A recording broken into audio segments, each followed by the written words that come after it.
need to show you a couple things. First steps when you first unbox your machine. All of your accessories will be in the middle. You know, take this box out.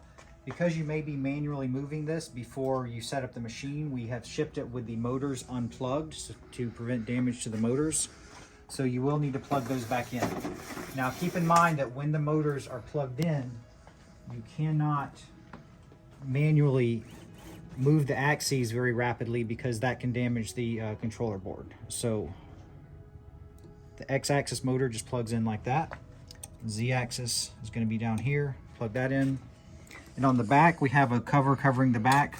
This piece of tape is just here to temporarily hold the plastic in place so it doesn't fall out. It's held in place on this side, but there's some foam padding in.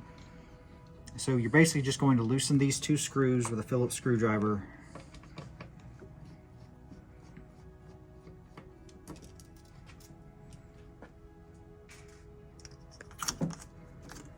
Just reach in here, reconnect the motor, and put it back. That piece of tape is just like a little temporary handle and to prevent things from